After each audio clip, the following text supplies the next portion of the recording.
Hello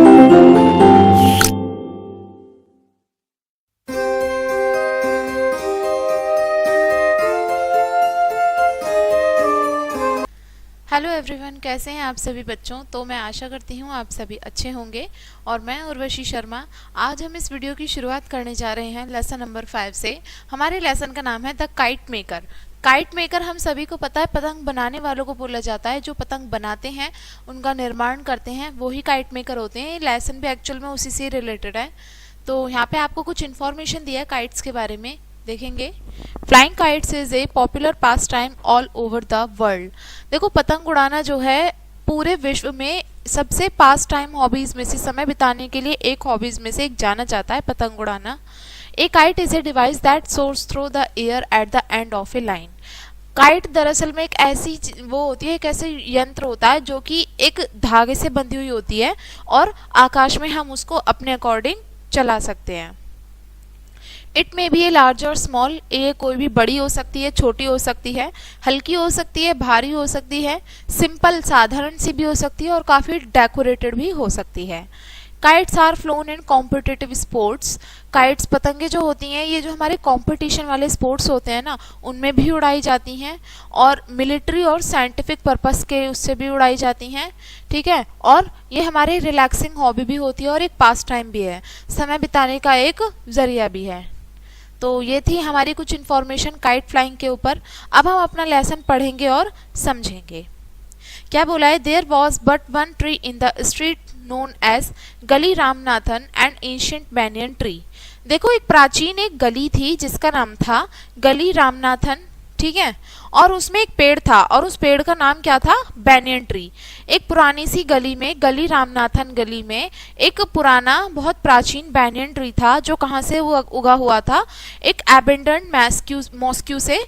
वहाँ से उसकी जो जड़ें थी बैनियन ट्री की, वो उसी छोड़ी हुई मस्जिद में से उग रही थी, वहीं से निकल रही थी। एबेंडन्ड का मतलब होता है यानी कि किसी चीज को किसी कारणवश छोड़ देना। ये कोई स्थान भी हो सकता है, कुछ भी हो सकता है। ये तो एबेंडन्ड एक मॉस्क्यू है, मस्जिद है जिसको छोड़ दिया गया है और उसकी दरारों में से ये एक क्या हो रहा है, पुराना बैनियन ट्री जो है वो ग्रो हो रहा है, उग रहा है। तो आगे क्या है फिर, and little allies kite has caught in its branches. और छोटे अली की जो पतंग है उसकी जो डोर है वो किस में फंस गई है, जो पेड़ है बैनियन ट्री उसकी शाखाओं में फंस गई है। The boy barefoot and clad only in A torn shirt. एक लड़का जो कि नंगे पैर है वो भागकर जाता है, उसने सिर्फ क्या पहनी हुई है, फटी हुई एक शर्ट पहनी हुई है, भागकर जाता है cobbled stones of the narrow street to where his grandfather sat nodding dreamily in the sunshine of their back courtyard। और वो भाग कर जाता है, अपने पुरानी सी उसने शर्ट पहनी हुई है, किसके पास जाता है, अपने दादाजी के पास भाग के जाता है। और उसके दादाजी जो हैं घर के पीछे एक बगीचे, मतलब एक कोर्टयार्ड है, कोर्टयार्ड यानी कि आंगन को बोलते हैं। आंगन में धूप आ रही है और उस धूप के नीचे वो सोए हुए हैं, वहां पे जाके वो उनको जगाता है। किस लिए जगाता है, अपनी काइट के बारे में बताने के लिए। Grandfather shouted the boy my kite has gone. Grandfather चिल्लाते हैं लड़के के ऊपर, मेरी पतंग चली गई है। The old man walk from his day dream with the start and. अब जो बूढ़े ये इंसान थे जो इनके ग्रैंडफादर थे, वो दरअसल अपने दिन के सपने देख रहे होते हैं और अपना सर ऊपर करते हैं, ठीक है। And display a beard that would have been white. और उनको एक दाढ़ी दिखाई देती है जो कि सफेद रंग की होती है। Had it not been dyed red with mehndi leaves. और वो सफेद दाढ़ी जो है वो अब भी मेहंदी, मतलब ये होता है कि उसको कलर कर लेते हैं मेहंदी के पत्तों से। मेहंदी होती है ना, तो वो दाढ़ी में कलर कर लेते हैं तो वो रेडिश कलर की हो जाती है। तो एक्चुअल में वो जो व्हाइट बियर्ड है वो अभी तक भी डाई नहीं की गई है मेहंदी के पत्तों से। Did the twine break. क्या जो धागा है वो टूट गया है क्या, वो पूछता है। To know that kite twine is not what is use to be. ये जानने के लिए कि अगर काइट के जो धागा है वो नहीं टूटा है तो क्या इस्तेमाल किया जा रहा है। No grandfather the kite is stuck in the banyan tree. वो कहता है, नहीं दादाजी, जो पतंग है वो मेरी बैनियन का जो पेड़ है उसकी शाखाओं में फंस गई है। अब जो पुराने बूढ़े इंसान हैं वो कहते हैं आगे, you have yet to learn how to fly a kite properly. तुम्हें अभी तक सीखा नहीं तुमने कि पतंग अच्छे से कैसे उड़ाते हैं। माई चाइल्ड, मेरे बच्चे, and I am too old to teach you, और मैं बहुत बूढ़ा हो चुका हूँ तुम्हें सिखाने के लिए, और अब तुम भी मुझ पे दया करो। But you shall have another, लेकिन चलो मैं तुम्हें दूसरे दिला दूंगा। He had just finish making a new kite from bamboo paper, और तभी बना के मतलब तभी उन्होंने तुरंत ही एक पतंग बनाई हुई होती है पहले से। किससे? एक नई पतंग बनाते हैं, वो बैम्बू के पेपर से बनाते हैं, पतले सिल्क के धागे से बनाते हैं बारीक, और इट ले इन द सन, और वो जो पतंग वो बनाते हैं वो एक्चुअल धूप में रखी हुई है और वो सूख रही होती है। It was a pail pink kite, वो एक पेल यानी कि धुंधला सा एक गुलाबी रंग की एक पतंग है, जिसमें छोटी हरे रंग की एक टेल है पीछे। जैसे ये काइट होती है ना नॉर्मली, इसके नीचे जो ये हिस्सा होता है इसको बोला गया है tail. The old man handed to Ali, और जो बूढ़े जो दादाजी हैं वो पतंग जो उन्होंने बना के रखी थी वो अली को दे देते हैं, और जो बॉय है वो उसको ले लेता है अपने कंधों, मतलब अपने जो उसके पंजे होते हैं ना, अपने पंजों पे उचक के वो पतंग दादाजी से ले जाता है और अपने दादाजी को किस करता है, चीक पे, गालों पे किस करता है। आगे क्या होता है, I will not lose this one, अब मैं इस पतंग को नहीं खोऊंगा। ही सैड, वो कहता है, this kite will fly like a bird, और ये पतंग जो है एक बर्ड के जैसे उड़ेगी। And he turn on his heels and skip out of the courtyard, और अब वो अपने पंजों पे वापस वहां से जो आंगन होता है वहां से चला जाता है। The old man remain dreaming in the sun, अब जो बूढ़े दादाजी होते हैं वो अभी दिन में धूप में सपने देख रहे होते हैं। हिज काइट शॉप वॉज गोन, उनकी पतंग की जो दुकान होती है वो चली जाती है। The premises long since sold to a junk dealer, और उनके जो खर्चे हैं मतलब जो उनपे उधारी चल रही है वो काफ़ी समय से चल रही है। जो उन्होंने अपनी जो शॉप है वो किसको बेच दी थी, एक जंक डीलर को बेच दी थी। But he still made fly kites, लेकिन अब भी वो पतंग बनाते हैं for his own amusement and for benefit of his grandson Ali. अब भी वो थोड़ा बहुत अपने फायदे के लिए और थोड़ा अपने पोते के लिए अब भी वो बना लेते हैं। Not many people bought kites these days, आज के समय में बहुत सारे लोग इतनी पतंगे नहीं खरीदते। Adults disdain them and child prefer to spend their money at the cinema, बड़े लोग तो इस चीज को खरीदने से मनाही कर देते हैं, और बच्चे जो हैं अब वो अपने पैसे किस चीज में खर्च करते हैं, अधिकतर सिनेमा में। Moreover, there were not many open spaces left for flying of kites, और उसके बावजूद भी अब बहुत सारे ऐसे खुले स्थान रह नहीं गए हैं जहाँ पे पतंग को उड़ाया जा सके। The city had swallowed up the open grassland that had stretched from the old fort walls to the river bank, और जो शहर है उसमें जितने भी सारे ग्रासलैंड हैं वो सारे किस में आ गए हैं, वो सब अब है नहीं। शहरों में भी कोई ऐसे खुली जगह है नहीं, ओपन ग्रासलैंड नहीं है, और जो कुछ भी बचे कुचे हैं वो सारी बड़ी बड़ी बिल्डिंग्स बन गई हैं उनमें। ठीक है आगे क्या है फिर देखेंगे। That had stretched from the old fort wall to the river bank, और जो नदी के किनारे पे जो भी ओपन ग्रासलैंड है उसमें चारों तरफ क्या है, पुराने किले की दीवारें हैं जहाँ पे नदी के किनारे पर। But the old man remember A time when grown man flu kites, लेकिन बूढ़े इंसान को अब भी वो समय याद है जब जो बड़े होते इंसान होते थे, एडल्ट्स होते थे, वो पतंगे उड़ाते थे। And great battles were fought, और अच्छी खासी लड़ाइयाँ लड़ी जाती थी। The kite soaring and swooping in the sky, और पतंगे हवा में ऊपर की तरफ जाती थी और अचानक से कट के हवा में नीचे की तरफ आ जाती थी। Tangling with each other until the string of one was served, और मतलब एक दूसरे से जो मतलब पतंग की जो स्ट्रिंग होता है ना, उसका जो धागा होता है वो एक दूसरे की पतंगों से वो उलझ जाते थे, और वो तब तक ऐसे पेच लड़ते थे कि वो कट ना जाए तब तक। Then the defeated but liberated kite would float away into the blue unknown, और जो कटी हुई पतंग होती थी, जो हार जाता था उसकी पतंग कट जाती थी, और कटी हुई जो पतंग होती थी वो नीले आकाश में इधर उधर उड़ती रहती थी। There was a good deal of betting and money frequently changed hands, और ये बहुत अच्छी डील हुआ करती थी, बैटिंग के लिए बेट लगाई जाती थी और पैसे भी जीते जाते थे कई बार इसमें। Kite flying was then the sport of the kings, और पतंग उड़ाना उस समय पे जो राजा हुआ करते थे उनका स्पोर्ट माना जाता था, उनका खेल हुआ करता था। और जो बूढ़े मैन को ये भी याद है कि जो नवाब थे वो कैसे अपने आप को, मतलब कहाँ पे, जो रिवर साइड होती है ना, बैंक होता है, रिवर का बैंक होता है, नदी का किनारा होता है, वहां पे भी अपना क्या करते थे, पार्टिसिपेट करते थे, मतलब अपना पुराना मतलब समय बिताने के लिए वो पतंग उड़ाते थे वहां पे भी। There was time then to spend an idle hour with gay dancing strip of paper, और ये वो समय हुआ करता था जब अपना समय बिताने के लिए लोग एक मतलब स्ट्रिप पेपर पे डांस भी किया करते थे।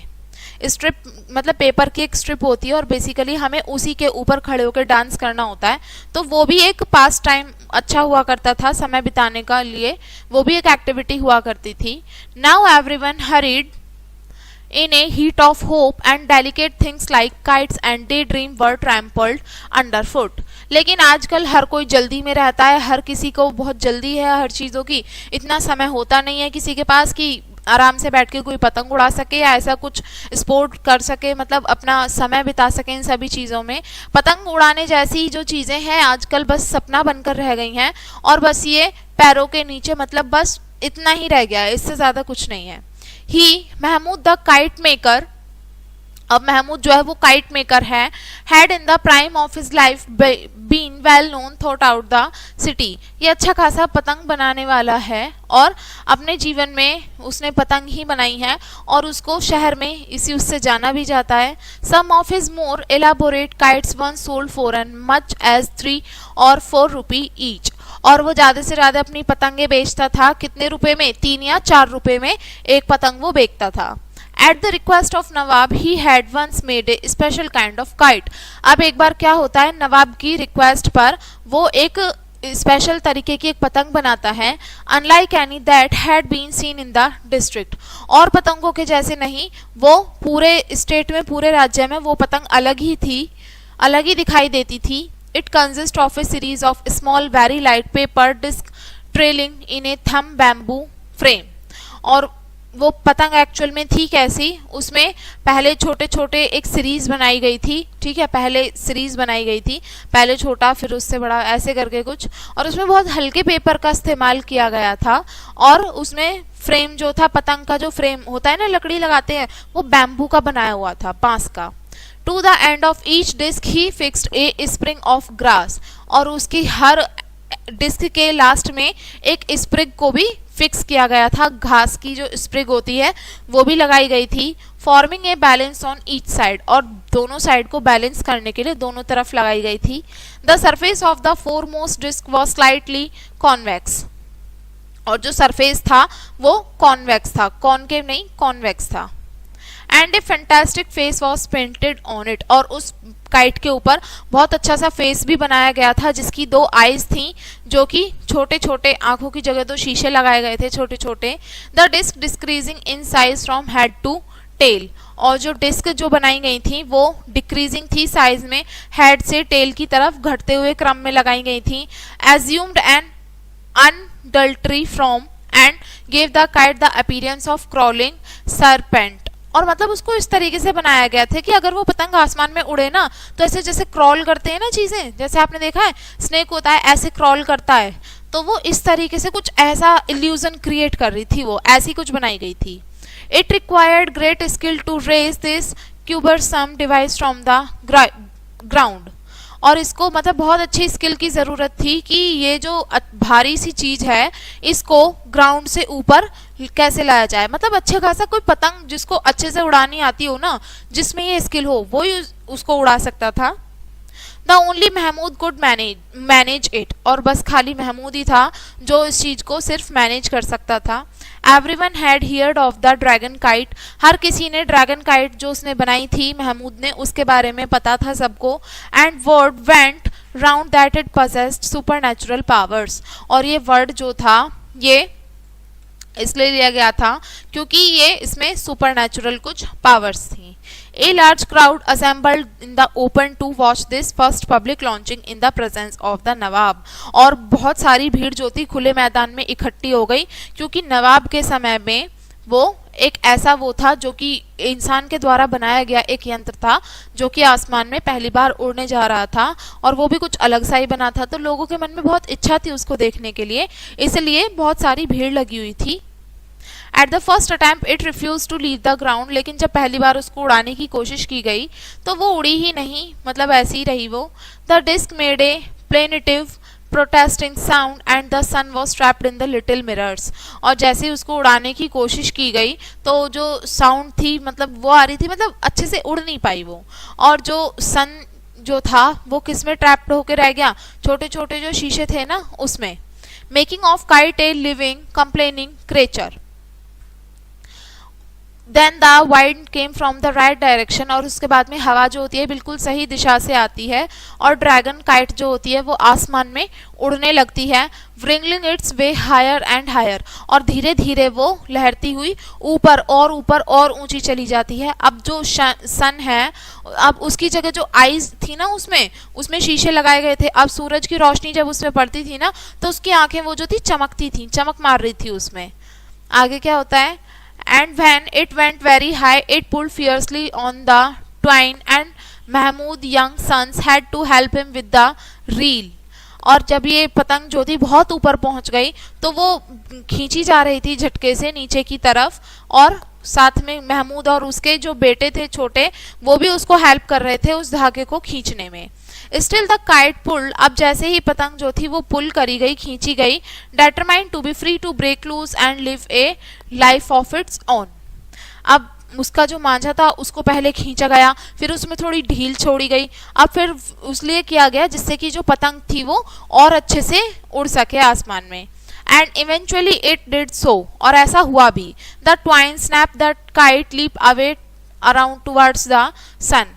अब जो ट्वाइन थी यानी कि मतलब वो जो डोर थी उसकी जो वो थी, अब आगे क्या होता है, जो पतंग है वो सूरज की तरफ उड़ने लगी। Sailing on heavenward until it was lost to view. अब वो इतनी ऊपर उड़ने लगी कि वो दिखनी ही बंद हो गई, वो मुश्किल से ही दिख रही थी। It was never found again, अब वो दोबारा मिली ही नहीं।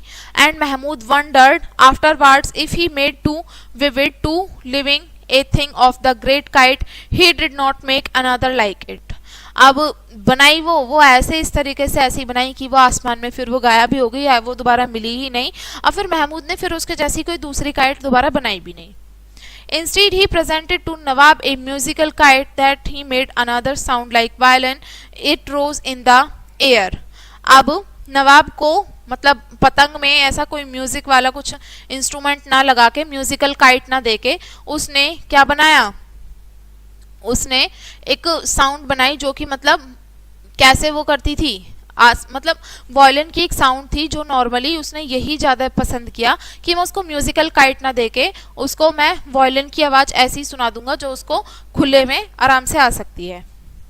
Those were more leisurely, more spacious days, और वो बहुत ज़्यादा अच्छे मतलब खाली वक्त हुआ करता था और बहुत स्पेशियस डेज हुआ करते थे, बहुत स्पेस हुआ करता था, दिन खाली होते थे, लंबे दिन होते थे, और वो समय बिताने के लिए बहुत अच्छे दिनों में से एक भी थे।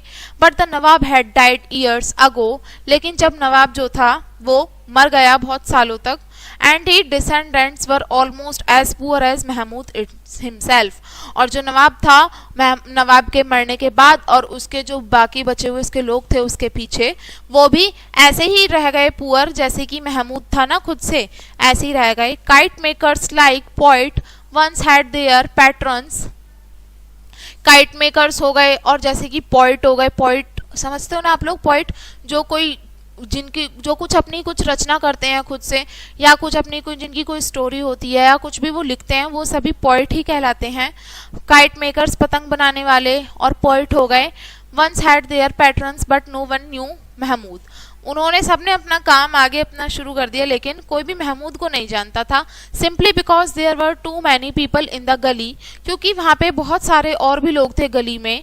They could not be bothered with their neighbours, और जो भी लोग आए थे वो पड़ोस में एक दूसरे से कोई मतलब इतना रखते नहीं थे, जिसकी वजह से लोग कम ही जानते थे। When Mahmood was younger and had fallen sick, अब जब महमूद जो था वो बूढ़ा होने लगा धीरे धीरे और वो बीमार भी होने लगा, हर कोई उसके पड़ोस में था, वो उसकी स्वास्थ्य को लेके पूछने आता था। लेकिन अब क्या होता है, जब उसके दिन जो थे वो मतलब पास आ गए, अब उसके दिन थे वो खत्म हो रहे थे, अब वो उसके डेथ का टाइम क्लोज आ रहा था। नो वन विजिटेड हिम, अब उससे मिलने के लिए कोई भी नहीं आता था। तो अब उसके जितने भी सारे पुराने फ्रेंड्स थे वो भी सब मर चुके थे, उसके बेटे बड़े हो चुके थे सब, and was working in A local garage, and the other who was in Pakistan at the time of partition and had not been able to rejoin his relatives। और देखो उसके महमूद के जो बेटे थे ना, एक तो उनमें से पाकिस्तान चला गया, यानी कि जब पाकिस्तान और इंडिया का जब वो हो रहा था ना, डिवीजन विभाजन हो रहा था, एक तो वहां पे था जिसकी वजह से वो अपनी फैमिली से दोबारा मिल ही नहीं पाया। और उसका एक बेटा ऐसा था कि वो गैरेज में काम करता था। The children who had bought kite from him 10 years ago were now grown men। अब जो छोटे बच्चे उससे पहले पतंगे खरीदते थे अब से 10 साल पहले, वो सभी अब बड़े हो चुके हैं। Struggling for a living, और अपना जीवन जीने के लिए संघर्ष कर रहे हैं। अब उनके पास समय नहीं है कि वो बूढ़े इंसान के पास जाएं और मतलब उनसे उनकी मेमोरीज जाके पूछें। They had grown in a swiftly changing, और वो बहुत तेजी से समय चेंज हो गया, बदल गया। कंपटीशन का जमाना आ गया, अब हर किसी को पुराने काइट मेकर से और उस बैनियन के ट्री से कोई भी इतना खास लेना देना नहीं था, वो सभी चीजें ऐसी ही रह गईं।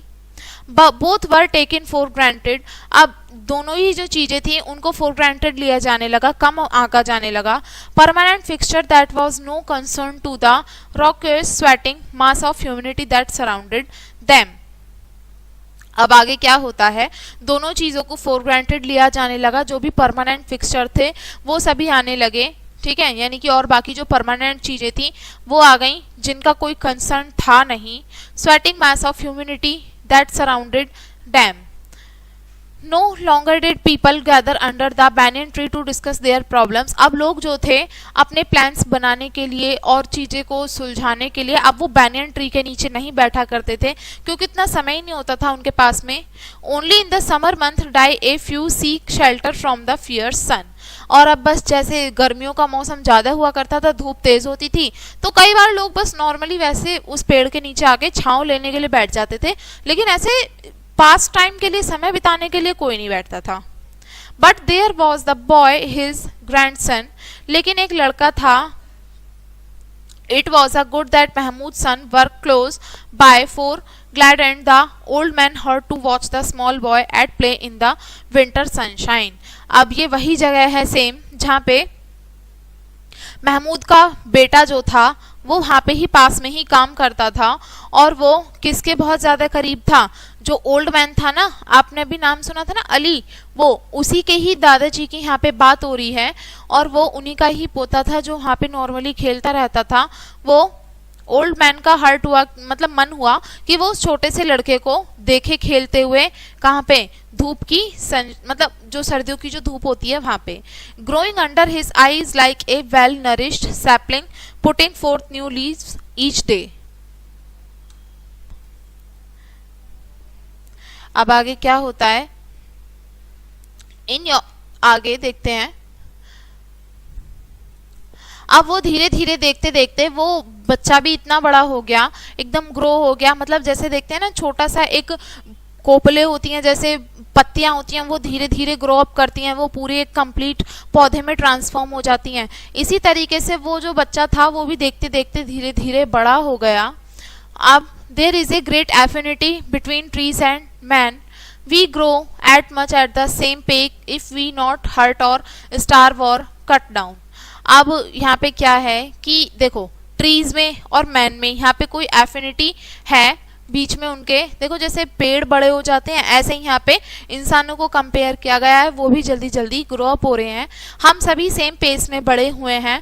अगर हम हर्ट नहीं हुए या स्टार्व नहीं हुए या कट डाउन नहीं हुए तो हम सभी ग्रो करेंगे। In our youth we are replaced and creatures and in our declining years we stoop a little। हमारा जो यूथ है, हमारी जो जनरेशन है, हम सभी ऐसे क्रिएचर्स हैं जो कि क्या है, मतलब धीरे धीरे ग्रो कर रहे हैं, और जो हमारे डिक्लाइनिंग ईयर्स हैं उसमें भी हमें ग्रो करना होगा और हमें ये याद रखना होगा, we stretch our brittle limbs in the sun and then with a sigh we shed our last leaves. Mahmood भी बिल्कुल बैनियन ट्री के जैसा था, जिसके हैंड्स जो थे क्या थे, ग्नैड थे और ट्विस्ट थे, यानी कि उसकी जो जड़ें जो थी वो भी अब बिल्कुल प्राचीन पेड़ के जैसी थी। किसकी? महमूद की। महमूद को बैनियन ट्री से कंपेयर किया गया है। जो बैनियन ट्री है ना, आप समझ रहे हो, जो वो मस्जिद की जो जड़ें थी वहाँ पे, मतलब उससे ही उसकी जड़ें निकली हुई थी, ऐसे ही महमूद को ट्री से उससे कंपेयर करके ये बताया गया है कि उसकी खुद की जड़ें भी ऐसी ही थी, पुराने उससे जुड़ी हुई थी, पुराने ख्यालातों का वो व्यक्ति था जिन्होंने पास टाइम पे कुछ और किया था, लेकिन अब भी सब कुछ चीजें वैसी बदल रही हैं और वो अभी के अभी भी वैसे ही पुराने उस बैनियन ट्री के जैसे ही है। Ali was like the young mimosa planted at end of the courtyard. Ali जो है वो बिल्कुल यंग मिमोसा के जैसा है, जिसको कोर्टयार्ड आंगन के आखिरी में बिल्कुल लगाया गया है, पौधा लगाया गया है। मिमोसा पौधे का नाम है। इन 2 years both and the tree would acquire the strength and confidence of their early youth. और शुरुआत के 2 सालों में दोनों, जो वो लड़का है और वो जो पेड़ है, उनको ही दोनों ताकत की और कॉन्फिडेंस की जरूरत है अपने अर्ली यूथ में। The voices in the street grew fainter. अब जो गलियों में जो आवाज़ है वो और ज़्यादा फेंटियर होती जा रही है और महमूद जो है अब वो धीरे धीरे सोता जा रहा है और सपना देख रहा है। And he so often did, जैसे कि वो अक्सर किया करता है। पतंग जो है वो बहुत खूबसूरत है और पावरफुल है। That he resemble the great white bird of the Hindus, Garuda. और जिसको किससे रिजेंबल करके देखा गया है, जैसे हमारे हिंदूज में गरुड़ है ना, गरुड़ हम सभी को पता होगा बर्ड का नेम है। भगवान विष्णु का सबसे फेमस जो वो है वाहन है ना, गरुड़, उसके जैसे ही बताया गया है यहाँ पे। He would like to make a wonderful new kite for little Ali. और अब भी उसको छोटे अली के लिए बहुत सारी पतंगे बनाना पसंद है, नई पतंगे वो बनाता है। He had nothing else to leave the boy. उसके अलावा वो छोटे लड़के के लिए कुछ भी छोड़ के नहीं गया। He heard Ali voice in the distance. वो दूर से ही अली की आवाज सुन लेता है। But he did not realize the boy was calling him. लेकिन उसको समझ में नहीं आता कि वो छोटा लड़का है, वो एक्चुअल में उसको बुला रहा है। The voice seem to come from very far away. और जो आवाजें हैं वो बहुत दूर से भी सुनाई दे सकती हैं। Ali was at the court yard door. अब अली जो है बिल्कुल आंगन के दरवाजे पर है। Asking if his mother has yet return from the बाजार। और वो पूछता है कि उसकी मदर जो हैं वो अब तक वापस आई हैं, नहीं आई हैं बाजार से। When Mahmood did not answer. और जब महमूद जवाब नहीं देता तो लड़का जो है वो आगे की तरफ आता है एंड रिपीटिंग हिज क्वेश्चन। और वापस आके वो अपना क्वेश्चन सेम उसको दोबारा से बताता है, पूछता है उससे। The sunlight was slanting across the old man head. अब जो सूरज की जो रोशनी है वो बूढ़े इंसान के सर तक आती है, सर से होके गुजरती है। And A small white butterfly rested on his flooring beard. और जो छोटी नन्ही तितली है वो उनके फ्लोइंग जो बियर्ड है उनकी वहां पे बैठी हुई है। Mahmood was silent. महमूद अब भी शांत है। और जब अली जो है अपना छोटा हैंड जो है बूढ़े मैन के जो महमूद है उसके कंधे तक लेके आता है, ही मीट विद नो रेस्पॉन्स। उसके बाद भी उसको कोई जवाब नहीं मिलता वहां से। द बॉय हियर्ड ए फेंट साउंड। और जो लड़का है उसको एक आवाज सुनाई देती है, like the rubbing of marbles in his pocket. जैसे कि उसकी पॉकेट में कुछ मार्बल्स, पत्थर जो हैं उनके रबिंग, यानी कि जब वो पत्थर होते हैं ना आपस में रगड़ते हैं उनकी आवाज आती है, वो सुनाई देती है। सडनली एफ्रेड, वो अचानक से डर जाता है। अली मुड़ता है और दरवाजे की तरफ जाता है और वो भागकर अपनी मदर के लिए गली में जाता है और चिल्लाते हुए जाता है। द बटरफ्लाई जो है वो अभी भी बूढ़े इंसान की बियर्ड में ही है और वो मिमोसा ट्री की तरफ उड़ जाती है। और अचानक से हवा का एक झोंका आता है और जो फटी हुई जो पतंग है वो हवा में वहां से उड़ के वापस आ जाती है, carrying it far above the struggling city into the blind the blue sky. और वो पता नहीं कहाँ से स्ट्रगल करते हुए बहुत दूर से वो शहर में से वापस उस नीले आसमान में से वहां तक आ जाती है जो पतंग कभी वो पहले उड़ी थी। ठीक है बच्चों, ये था हमारा चैप्टर। अब हम इस लेसन के वर्ड मीनिंग देखते हैं। फर्स्ट वर्ड है ट्वाइन। ट्वाइन का मतलब होता है स्ट्रॉन्ग धागा, बिल्कुल जो पतंग की जो डोर होती है ना, उसको बोला है। एबेंडन, एबेंडन का मतलब है यानी कि जो चीज हमारी छोड़ दी गई है, किसी भी कारणवश छोड़ देते हैं ना किसी चीज को, वो। स्वर्व, स्वर्व का मतलब है चेंज और cause to change direction abruptly, यानी कि दिशा की वजह से किसी चीज में बदलाव आ जाना। सूप, सूप का मतलब है हवा में नीचे की तरफ आना तेजी से। Disdain, disdain consider to be unworthy, यानी कि जिसको किसी काम का या किसी मूल्य का ना समझा जाता हो। रिटेन्यू, रिटेन्यू का मतलब है जो सलाह देते हैं, सलाहकार होते हैं, उनका ग्रुप। क्यूबरसम, क्यूबरसम का मतलब है बड़ा और भारी। प्लेनेटिव का भी सेम ही मीनिंग है, लार्ज और हैवी। रॉकस, रॉकस का मतलब होता है यानी कि बहुत ही हार्श और तेज आवाजें निकालना। तो बच्चों, मैं आशा करती हूँ आपको ये चैप्टर अच्छे से समझ में आया होगा और आपको ये स्टोरी पसंद आई होगी। तो बच्चों, मिलेंगे नेक्स्ट चैप्टर में नई वीडियो के साथ में। And thanks for watching.